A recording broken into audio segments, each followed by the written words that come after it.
ভাই হাতে কি আপনার ওটা হাতে কি কিসের তবরক ওটা?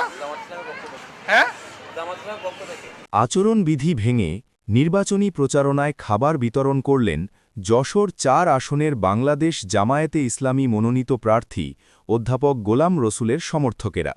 দক্ষিণ বাংলা ডেস্ক রিপোর্ট। যশোর ৪ আসনের বাংলাদেশ জামায়াতে ইসলামী মনোনীত প্রার্থী অধ্যাপক গোলাম রসুলের নির্বাচনী পথসভায় রান্না করা খাবার বিতরণের অভিযোগ উঠেছে। নির্বাচনী বিধি ভঙ্গ করে আজ ২৯ জানুয়ারি বৃহস্পতিবার সন্ধ্যায় অভয়নগর উপজেলার নওয়াপাড়া পৌর এলাকার ৬ নং ওয়ার্ডের শাহী মোড় এলাকায় এ ঘটনা ঘটে। স্থানীয় সূত্রে জানা গেছে, সন্ধ্যায় জামায়াতের এমপি প্রার্থী অধ্যাপক গোলাম রসুল নওয়াপাড়া পৌর এলাকার ৬ নং ওয়ার্ডে তার দাড়িপাল্লা প্রতীকের পক্ষে নির্বাচনী প্রচারণা চালাচ্ছিলেন। এরই অংশ হিসেবে নওয়াপাড়া শাহী মোড় এলাকায় এক নির্বাচনী পথসভায় যোগ দেন তিনি। এ সময় দলের স্থানীয় নেতারা উপস্থিত ছিলেন। পথসভায় অধ্যাপক গোলাম রসুল বক্তব্য শেষে বড় বড় ডালায় করে রান্না করা খিচুড়ির প্যাকেট বিতরণ করা হয় সেখানে জড়ো হওয়া লোকজনের মধ্যে। অনেকে খিচুড়ি পাননি বলেও অভিযোগ করেন।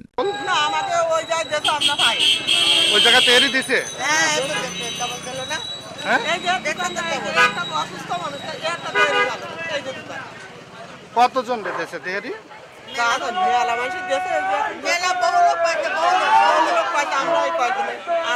করলেন কেন? তেহারি বিলি করলেন কেন?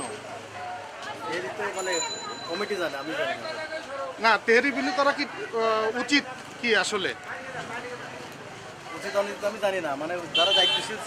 যেখানে খিচুড়ি বিতরণ করা হয়েছে সেখানে উপস্থিত স্থানীয় লোকেরা ও দোকানদাররা জানান, হ্যাঁ, কারা দিছে খিচুড়ি? কারা দিছে? কি জন্য দিল? আপনি কি এখানকার দোকানদার? যারা খিচুড়ি দিল তারা কি এখানে নির্বাচনী প্রচারণা করেছে নাকি এমনি খিচুড়ি দিল? অবশ্যই নির্বাচনী প্রচারণা করার পরে একটু জোরে জানাতেন আমাদের। হ্যাঁ, নির্বাচনী প্রচারণা করার পরে খিচুড়ি দেওয়া হয়েছে, তাবরকের ব্যবস্থা করেছে।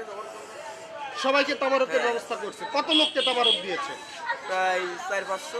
এখানে প্রোগ্রাম করলো জামাতের আমিরা যে প্রার্থী এই জায়গার গোলাম রসুল সাহেব, উনি আসলো, এসে বক্তব্য দিলেন। বক্তব্য দেওয়ার পরে তারপরে যারা আসছিল এবং এখানে যারা গরিব মিসকিন যারা আছে তাদের ভিতরে তাবারক বিলালো। তাবারক বিলাইছে? হ্যাঁ, তাবারক। আপনাদের কি মনে হয় এটা তো আচরণবিধি লঙ্ঘন? কারণ কোমল পানীয় খাবার কোনোটাই তো দিতে পারবে না। এখন এটা লঙ্ঘন। আসলে দেশের তো আসলে রীতিনীতি এরকম যে কোনো কিছু শেষেই গরিব যারা থাকে তাদেরকে দেয়।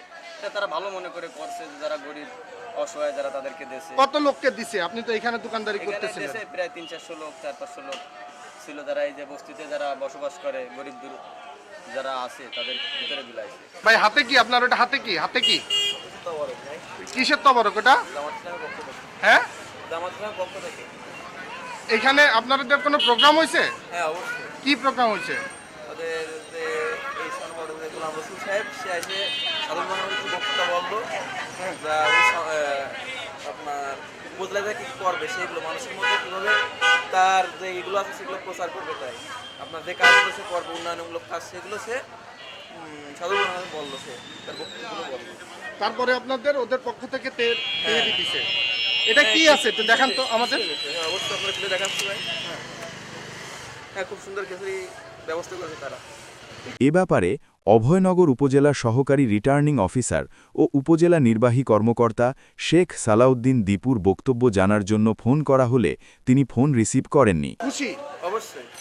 এরকম তেহারি পেয়ে কি ভোট দেবেন নাকি তেহারি ছাড়া ভোট দেবেন? ভোট তো আসলে তেহারির মাধ্যমে না, আসলে ইসলামকে ভালোবাসার জন্যই মানুষ ভোট দেবে। আসলে ইসলামকে যারা ভালোবাসে। কত লোককে তেহারি বিলি করা হয়েছে এখানে? এখানে আপনার অসংখ্য মানুষ, সংখ্যা হিসেবে বলা যাচ্ছে না, অনেক মানুষকে তেহারি বিলি করা হয়েছে। আচ্ছা, তেহারি না, খিচুড়ি। আচ্ছা। সত্যের সন্ধানে দক্ষিণ বাংলা।